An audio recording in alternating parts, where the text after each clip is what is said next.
예수 그리스도 살아계신 하나님, 우리의 유일한 구원자가 되시는 주님의 이름을 높여드립니다. 주님 홀로 존귀와 영광과 높임을 받아 주시옵소서. 모든 힘과 보아 능력이 주께 속하여 있음을 고백합니다. 지혜의 근원 되시는 주님을 찬양합니다. 창조의 근원이 되시는 주님을 찬양합니다. 이 시간 우리 가운데 좌정하여 주시고 말씀하여 주시고 역사하여 주시옵소서. 주여 한번 외치고 통성으로 기도하겠습니다. 주여, 오 주님 감사합니다. 주께서 우리의 주가 되심을 인하여 감사와 찬양을 올려드립니다. 주님 홀로 존귀와 영광과 높임을 받아 주시옵소서. 참된 지혜와 능력이 오직 주께 속하여 있음을 고백합니다. 이 땅을 살아가는 하나님의 백성들에게 평강을 허락하여 주옵소서. 담대함을 허락하여 주시옵소서. 지혜의 길을 허락하여 주시옵소서. 참된 능력의 길을 허락하여 주시옵소서. 오직 예수 그리스도에게만 승리가 있으며 생명이 있으며 구원이 있음을 믿음으로 선포하는 삶이 될 수 있도록 주님을 인격적으로 깊이 있게 체험하며 하는 삶이 될 수 있도록 주님 인도하여 주시옵소서. 인생을 살아가는 이 시대를 살아가는 모든 사람들에게 주님 함께하여 주옵소서. 임재하여 주시옵소서. 오 주님, 우리의 눈을 열어 주옵소서. 우리의 길을 열어주시고 우리의 마음을 열어 주시옵소서. 주께서 보여주시는 길을 따라 나갈 수 있는 하나님의 사람들 되게 하여 주옵소서. 길이 보이지 않는 곳에 길을 여시는 주님을 찬양합니다. 하나님, 그 길을 볼 수 있게 하여 주시고 갈 수 있는 힘을 허락하여 주시고 동행하여 주시어서 주님의 동행하심과 동역하심의 능력과 은사를 체험하는 축복이 있게 하여 주시옵소서. 그렇게 함께 하실 주님의 은혜를 인하여 찬양을 드립니다. 감사를 드립니다. 사랑하는 주님 감사합니다. 오늘 이 아침에도 우리 가운데 함께 하시는 주님의 이름을 높여드립니다. 삶의 모든 풍랑을 잠잠케 하시고 또 가라앉아 있는 모든 영혼들을 일으켜 세우시는 주님의 놀라운 은혜를 찬양합니다. 주님 홀로 우리의 삶을 다스려 주시고 통치하여 주시옵소서. 주님과 함께 이 아침을 시작하는 하나님의 사람들에게 승리를 허락하여 주실 줄로 믿습니다. 감사드리며 예수 그리스도의 이름으로 기도합니다. 아멘. 우리 주님께 감사 영광의 박수 올려드리겠습니다. 할렐루야. 네, 오늘 우리에게 주시는 말씀 함께 보겠습니다. 계시록 15장 1절에서 8절의 말씀, 제가 한 절 여러분이 한 절 읽겠습니다. 또 나는 하늘에서 다른 큰 놀라운 이적을 보았습니다. 그것은 7 천사가 마지막 7 재앙을 가지고 있는 것이었습니다. 하나님의 진노는 이것들로 끝날 것입니다. 나는 또 불이 섞인 유리바다 같은 것을 보았고 짐승과 그의 우상과 그 이름의 숫자를 이긴 사람들이 하나님의 하프를 들고 유리바다에 서 있는 것을 보았습니다. 그들은 하나님의 종 모세의 노래와 어린 양의 노래를 불렀습니다. 전능하신 주 하나님, 주께서 하신 일들은 크고 놀랍습니다. 나라들의 왕이시여, 주의 길들은 공의롭고 참됩니다. 두려워하지 않고 주의 이름을 영화롭게 하지 않을 사람이 누구겠습니까? 이는 주만이 거룩하시기 때문입니다. 나라들이 와서 주 앞에 경배할 것입니다. 이는 주의 의로우신 일들이 드러났기 때문입니다. 이 일 후에 나는 보았습니다. 하늘에 있는 성전 곧 증거의 장막이 열리고 7 재앙을 가진 7 천사가 성전에서 나왔습니다. 그들은 깨끗하고 빛나는 고운 삼배옷을 입고 가슴에 금띠를 두르고 있었습니다. 그때 내 생물 가운데 하나가 영원토록 살아계신 하나님의 진노로 가득 찬 7 금대접을 7 천사에게 주었습니다. 그러자 성전이 하나님의 영광과 권능으로 인해 연기로 가득 차게 돼 7 천사의 7 재앙이 끝나기까지 아무도 성전에 들어갈 수 없었습니다. 아멘. 오늘 하루도 말씀으로 성령으로 충만한 하루가 되기를 축복합니다. 네, 기도해 주시고 중보해 주셔서 포항의 청년들 집회 잘 은혜 가운데 다녀왔습니다. 계시록 14장은 14만 4천 명이 부르는 새 노래에 대해서 이야기를 하고 또 주께서 행하실 마지막 추수에 대한 이야기를 했습니다. 15장에 들어서서 오늘 15장은 굉장히 짧은 부분인데요. 마지막 대접 재앙을 앞두고 천상에서의 노래, 또 천상에서 진행되는 장면입니다. 자, 1절 말씀을 함께 읽어보겠습니다. 시작. 또 나는 하늘에서 다른 큰 놀라운 이적을 보았습니다. 그것은 일곱 천사가 마지막 일곱 재앙을 가지고 있는 것이었습니다.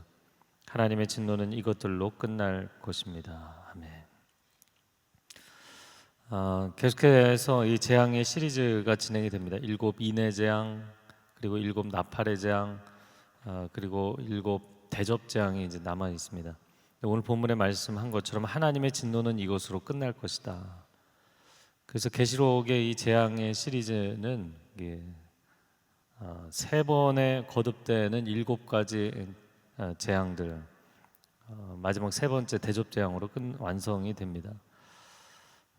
인을 뗄 때마다 하나님께서 이 땅 가운데 천사들을 통해서 진행하신 재앙, 인의 재앙은 인간의 죄로 인한 재난들, 인간의 죄로 인해서 발생하게 된 재난들이 주를 이루고 있는 것이고요.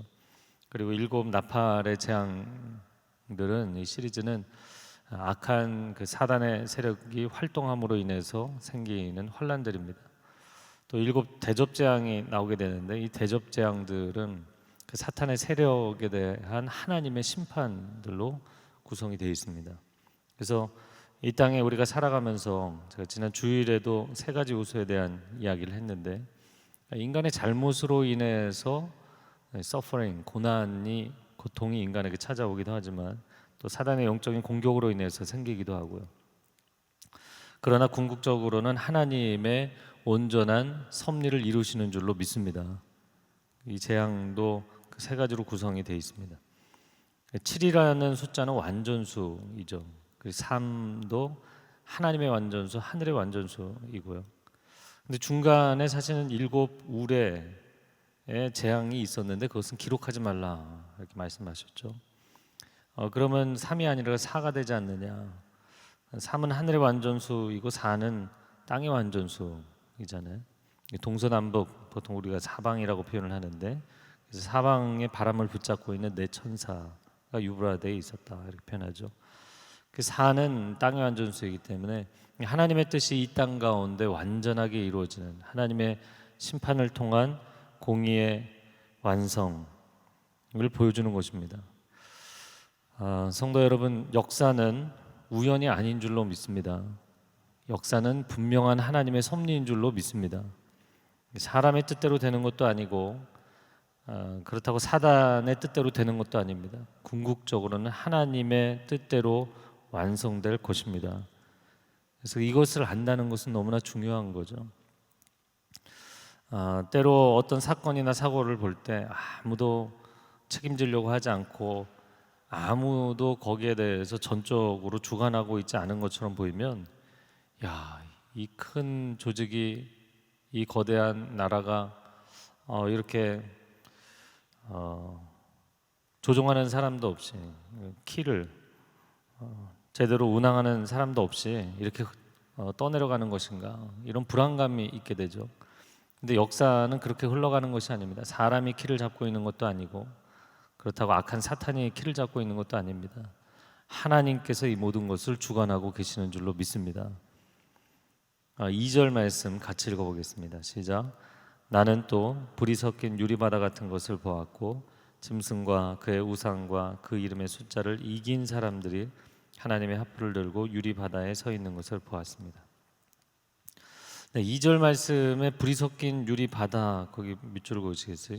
유리바다가 불이 섞여 있다. 이게 좀 표현이 독특하죠.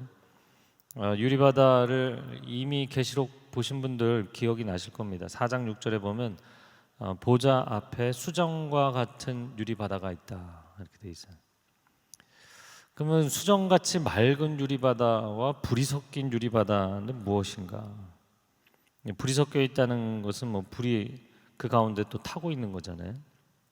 완전히 상반된, 정반대에 대조되는 이미지를 보여주고 있습니다. 근데 하나의 유리바다인 거예요. 마치 40년 광야에 진행을 할 때 그 백성들을 인도하는 구름 기둥이 있었는데, 그 구름 기둥 한가운데 밤이 되면 불 기둥이 솟았죠. 그러나 그 동전의 양면 같은 것입니다. 하나의 기둥이었어요. 홍해 바다를 건널 때도 마찬가지인데, 사실 이 이미지는 이어지는 3절의 말씀과 연관해서 생각해 보면 홍해바다의 이미지로 보는 것이 맞을 것 같습니다.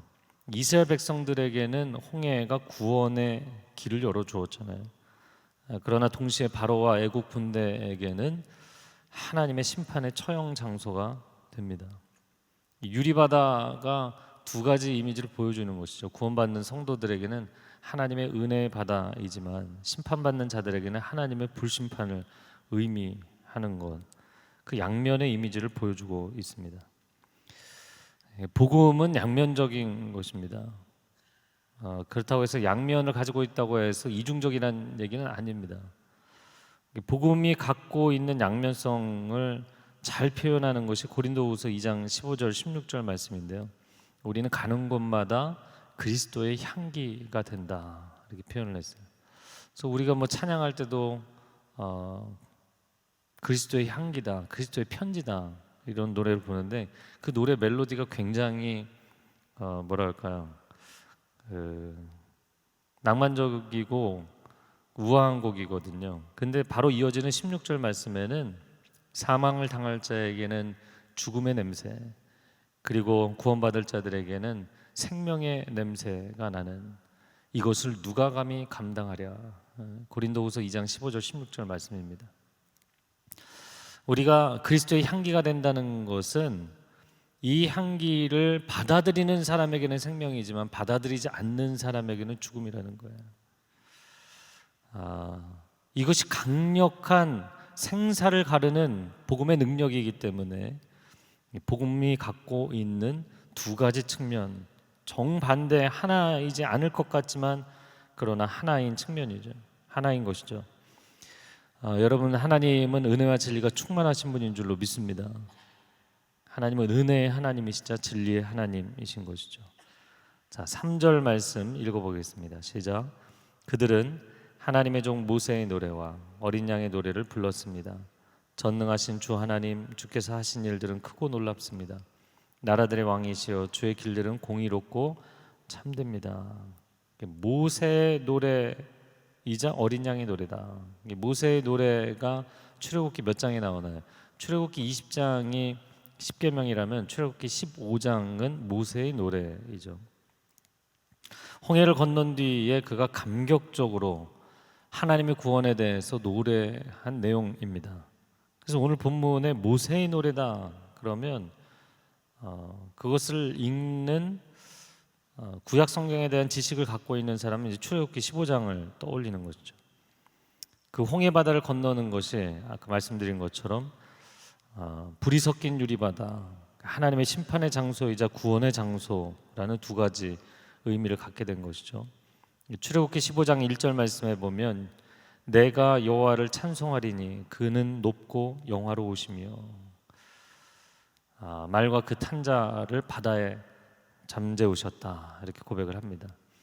자, 그런데 이 모세의 노래의 신약 버전이 어린 양의 노래인 것이죠. 그 모세의 노래와 어린 양의 노래를 두 노래를 불렀다는 것인가? 사실은 같은 노래를 부른 것입니다.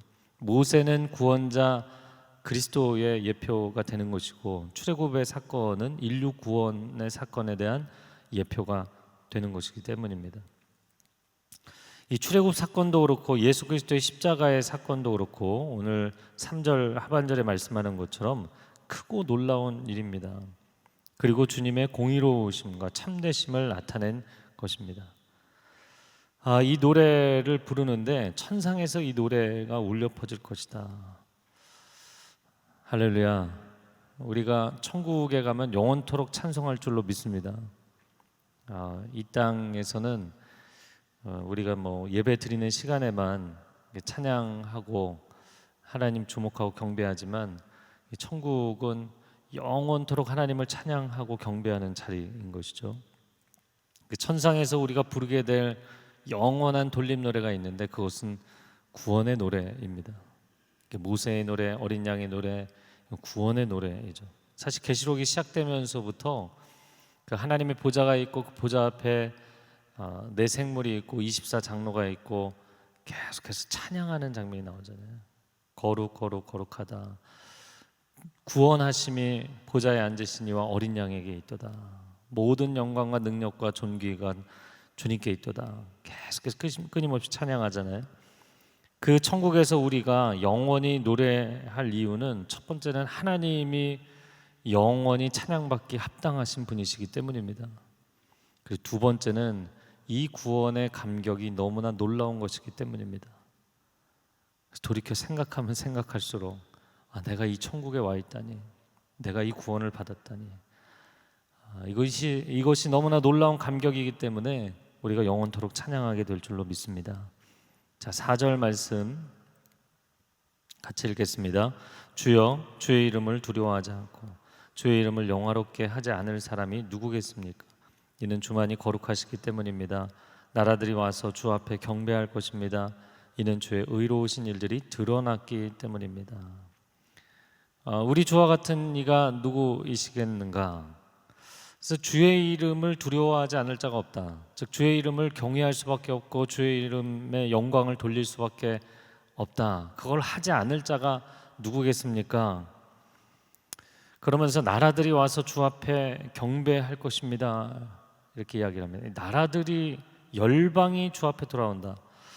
열방과 열왕은 늘 하나님을 대적하고 하나님을 대적하여 악한 일을 계획하는 악한 세력, 어둠의 세력, 사단의 종로로 타는 세력으로 성경이 끊임없이 이야기를 하잖아요. 그러나 그것은 현재 상태이지 주님이 진짜 원하시는 것은 그들이 돌아오기를 원하시잖아요. 그래서 우리는 이사야 61장을 좋아하지만 60장에 열왕이 내 빛으로, 열방이 내 빛으로, 열왕이 비치는 내 광명으로 나오게 되리라. 할렐루야. 하나님은 모든 백성이 돌아오기를 원하시거든요. 그래서 이거는 특징적인 표현이죠. 즉 모든 나라가, 온 세상이 하나님을 인정하는 그날이 오게 될 것이다. 그래서 마지막 계시록 21장에도 보면 그 성전 가운데 부정한 자들은 다닐 수 없다. 천상의 그 천국의 성전 가운데 부정한 자는 다닐 수 없다.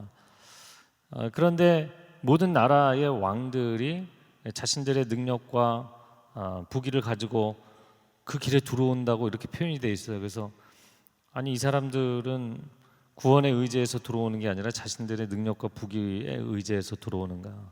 그것은 그 표현이 아니고요. 만왕의 왕이신 하나님을 아련하려고 그분 앞에 영광을 드리기 위하여서 열방이 돌아오게 될 것이다 라는 성경에 끊임없이 반복되는 중요한 테마 중에 하나인 것이죠. 자, 그런데 4절 마지막에 보면 이는 이렇게 돼 있어요. 왜냐하면, 사실 그 4절 앞부분은 다 현상이고요. 이유를 설명해 줬는데 주의 의로우신 일들이라고 표현했는데 한 단어로 얘기한다면 주의 공의가 마침내 드러났기 때문입니다.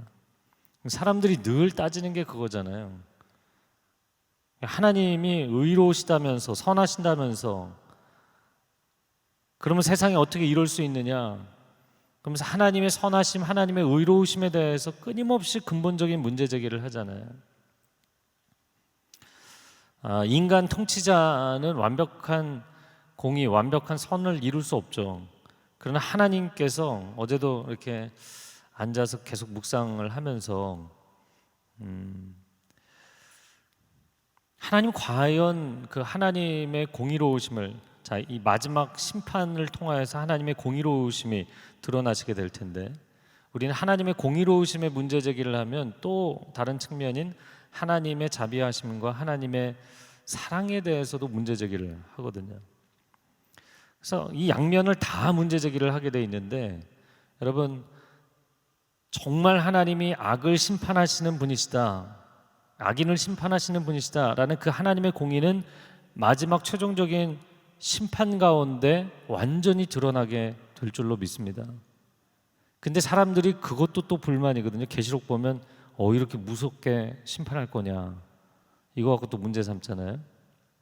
그런데 정반대의 하나님의 사랑과 공의의 그 사랑의 측면은 하나님은 어떻게 그 사랑을 증거하셨느냐, 물론 예수 그리스도의 십자가를 통하여서 정점으로 표현하신 것이고요.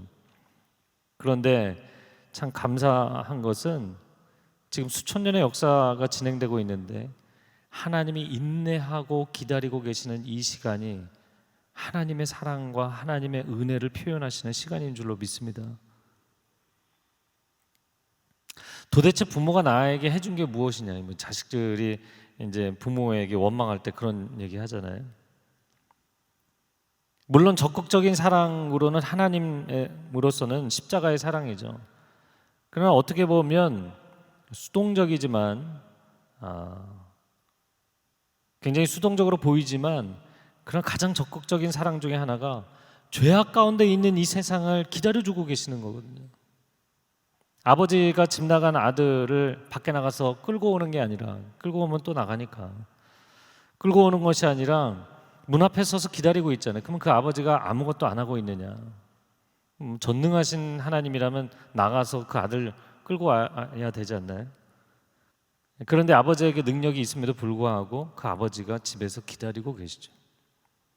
여러분, 수천 년의 역사 동안 사람들이 끊임없이 문제 제기를 하는 거예요. 하나님이 과연 의로우시냐? 하나님이 과연 선하시냐? 그 문제 제기를 하지만 사실 하나님은 그분이 보여주실 수 있는 적극적인 또 수동적인 모든 방법을 통하여서, 모든 채널을 통하여서 그분의 사랑과 공의를 우리에게 다 표현해 주셨어요. 이미 다 드러나 있어요. 역사를 통해, 천지 만물을 통해, 십자가의 사건을 통해, 계시의 말씀을 통해 다 드러나 있어요. 여러분이 누군지 알 수 없는 한 분인데 22살 청년이에요. 이번에 포항에서 만났는데 얼마 전에 서울에 온 일이 있었어요. 근데 제 책을 읽고, 가인 이야기를 읽고, 내가 가인이라는 걸 깨달았다고 그런 얘기를 하더라고요. 그래서 이메일을 서로 이제 좀 주고받게 됐는데, 이 친구가 하나님이 사랑을 표현하지 않지 않았느냐, 하나님이 성경에 사랑을 표현했다는 얘기가, 그래서 저도 이렇게 쭉 찾아보니까 창세기부터 이렇게 쭉 가는데 창세기 중반쯤 나오지, 처음에는 야 내가 너를 사랑해 이런 표현을 회화적으로, 버벌리, 언어적으로 표현하신 적이 없더라고요. 그래서 저도 새로운 걸 깨달았어요. 야 진짜 그렇다. 그러나 하나님이 이 천지 만물을 통해서 그분의 사랑을, 절절한 사랑을 표현하셨는데, 가죽 옷을 통해서 표현하셨는데, 제사를 통해서 표현하셨는데, 가인에게 표를 주심으로 표현하셨는데, 수없이 표현하셨는데 자식은 사랑을 잘 못 느끼잖아요. 99가지의 사랑을 베풀어줘도 한 가지 상처받은 것만 기억하지 그 사랑을 잘 기억하지 못하잖아요. 그래서 제가 이렇게 조심스럽게 물어봤어요. 하나님의 사랑에 대해서 느끼지 못하고 있는, 근데 신앙생활은 모태신앙으로 지금까지 신앙생활 하는데 제가 가인 포지션에 하나님과 이렇게 거리를 두고 있는 것 같습니다. 그래서 혹시 하나님의 사랑을 느끼지 못하는 것은 부모님과의 관계에서 사랑을 못 느끼고 있는 거 아니냐. 포항에 집회를 간다고 했더니 오겠다고 해서 예배가 끝나고 만나서 같이 기도해 줬어요. 하나님께서 그 청년의 마음을 만져주시고 새롭게 하실 줄로 믿습니다. 한 달 뒤에 군대를 간다고, 군대 가면 하나님과 더 멀어질까 봐 걱정스럽다. 그래서 아니다, 하나님 반드시 너를 군대 생활에서 하나님 깊이 만날 수 있도록 도와주실 것이다. 축복을 저는 선포했고, 하나님은 제 믿음의 선포를 책임져 주실 줄로 믿습니다. 그래서 그 영혼이 돌아오게 하시겠죠. 여러분, 우리는 하나님의 공의로우심, 하나님의 선하심에 대해서 끊임없이 문제제기하지만 오늘 4절 마지막 절에, 하반절에 주의 공의가 드러나고 나면 온 세상이 인정하게 될 날이 올 거예요. 근데 그날은, 그것이 드러나서 사람들이 인정하게 되는 날은 이미 늦게 되는 날이에요. 빨리 깨달아야 돼요.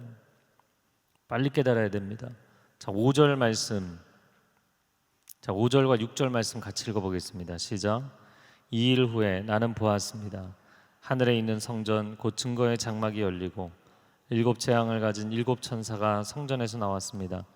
그들은 깨끗하고 빛나는 고운 삼배 옷을 입고 가슴에 금띠를 두르고 있었습니다. 네, 요한이 본 천국의 환상 가운데 이 성전을 보는 장면들이 중간중간에 나옵니다. 근데 5절에 보니까 하늘에 있는 성전, 모니터가 너무 많이 울립니다. 자, 하늘에 있는 성전 곧 증거의 장막이 열렸다 이렇게 되어 있는데요. 그 개역 개정에는 증거 장막의 성전이다 이렇게 표현이 되어 있어요. 성경에 증거 장막의 성전이라는 표현이 있다고 해서 여러분 증거 장막 성전을 찾아가시면 안 돼요. 신천지입니다. 신천지 모이는 곳이에요. 그래서 제가 어제 궁금해서 쳐보니까 내비게이션에도 그대로 뜨더라고요. 증거 장막 성전이라고. 거기는 교회가 아닙니다. 이단들이 모이는 곳입니다. 자, 성경에 이 계시록에 증거의 장막의 성전이라는 표현이 나오는데 그 원어상으로도 이게 증거의 장막의 성전입니다. 그러면 증거의 장막이라는 것이 무엇인가? 증거의 장막이라는 것은 언약궤가 있는 장막을 이야기하는 것입니다. 지성소에 대한 환상에 대한 표현이죠. 계시록 11장 19절 말씀에 보면 거기서도 하늘의 성전이 열리고 언약궤, 하나님의 언약궤가 보인다 이런 표현을 썼어요. 그래서 그 하나님의 언약궤가 보인다는 것은 성소가 있고 성소 안에 지성소가 있잖아요. 그래서 원래는 장막이 쳐져 있고 그 안에 들어가야만 지성소의 언약궤가 보이는 거죠. 그래서 그 성전이 열리는데 지성소가 보인 거예요. 그리고는 6절에 보니까 7천사가 등장을 하는데 삼베옷, 이것은 개역성경엔 세마포 옷이죠. 이 세마포 옷을 입고 있고 가슴에 금띠를 두르고 있다. 이건 제사장의 복장이거든요. 그러니까 이 전체의 의미가 뭘 의미하는 것이냐면 하늘의 성소에, 그 성전에 가장 하나님의 임재가 내밀한 강력하게 임하는 그 지성소 언약궤 앞에서 섬기는 천사들이 마지막 재앙을 받아서 진행한다는 거예요. 그 앞부분의 7 인의 재앙, 7 나팔의 재앙에서는 제단에서, 자, 성소에 있고 지성소가 있으면 성소의 그 제단에서부터 하나님의 심판이 진행되는 것을 보여줍니다. 근데 이번에는 지성소에서 진행되는 거예요. 자, 7절 말씀해 보면 그때 네 생물 가운데 하나가 영원토록 살아계신 하나님의 진노로 가득 찬 7 금대접을 7 천사에게 주었습니다. 그래서 네 생물 중 하나, 네 생물도 사실 하나님의 임재의 가장 깊은 곳에 서 있는 존재들이잖아요. 그 생물들에게서 7 금대접을 전달받았다 되어 있습니다. 자, 8절 말씀 같이 읽어보겠습니다. 시작. 그러자 성전이 하나님의 영광과 권능으로 인해 연기로 가득 차게 돼 7 천사의 7 재앙이 끝나기까지 아무도 성전에 들어갈 수 없었습니다. 성전에 하나님의 임재가 충만하면 구약적인 표현으로는 구름이 가득하여서 사실 이 장면은 딱 그 구약 성경에 익숙하신 분들은 출애굽기 40장 마지막 부분이 떠오를 거예요. 성막을 세우고 나서 하나님이 주신 양식대로 세우고 나서 봉헌하고 그리고 나서 구름이 하나님의 영광의 임재가 구름의 형태로 성막 가운데 충만하니까 그 하나님의 영광이 성막에 충만함에 모세도 해막에 들어가지 못하였다 이렇게 되어 있어요. 당시에 모세도 해막에 들어가지 못했다는 건 제사장들은 당연히 성막에 못 들어가는 거예요. 그래서 하나님을 섬기는 사람들조차도 운신할 수 없을 만큼 빽빽한 하나님의 임재 가운데 들어가게 되었다라는 것이죠. 자, 저를 한번 따라해 보시겠어요? 복음의 양면성. 또 한번 따라해 보세요. 하나님의 임재의 양면성. 하나님의 임재는 두 가지 측면이죠. 복음도 두 가지 측면인, 은혜와 진리라는 두 가지 측면인데 하나님의 임재도 두 가지 측면이죠. 자, 주인이 먼 타지로 갔다가 돌아오게 되면 준비가 되어 있는 종과 엉망진창으로 지냈던 종, 두 가지 반응을 보이게 되겠죠. 주인의 칭찬과 축복을 받을 것이냐, 아니면 심판을 받게 될 것이냐. 하나님의 임재도 두 가지 측면을 갖고 있는 거예요. 하나님의 임재를 가장 많이 표현하는 것 중에 코람데오라는 라틴어를 쓰는데, 하나님의 얼굴, the face of God, 코람데오라고 하는데요. 자, 하나님이 그 얼굴을 들어서 우리를 바라보신다. 이것이 반가운 것인가요? 두려운 것인가요? 둘 다라는 거예요. 하나님의 얼굴을 바라보며 하나님을 사모하며 살았던 자들에게는 하나님이 그 얼굴을 보여주시는 것이 은혜의 빛이 될 줄로 믿습니다. 그러나 죄인들에게는 하나님이 그 얼굴을 불꽃 같은 눈동자로 보신다? 이거는 심판과 두려움을 의미하는 거예요. 이걸 좀 쉽게 설명을 해드리면, 학교에서 학생을 불렀는데, 야, 교장 선생님 널 부르셔. 그러면 아주 큰 심각한 문제가 있든지 아주 큰 상을 받든지 둘 중에 하나인 거예요. 네, 별로 재미없으신가요? 저는 혼자 생각하면서 이게 정말 적절하다 이렇게 생각했어요. 왕이 만약에 신하나 어떤 백성을 부른다, 큰 상을, 왕이 내리는 상을 주거나 왕이 내리는 심판을 받게 되는 거예요. 여러분, 하나님의 임재로부터 마지막 심판이 진행될 것입니다. 이것은 하나님의 백성들에게는 엄청난 은혜가 될 것이고 축복이 될 줄로 믿습니다. 그러나 악인들에게는, 악의 근원에는 하나님의 마지막 심판의 역사가 될 줄로 믿습니다.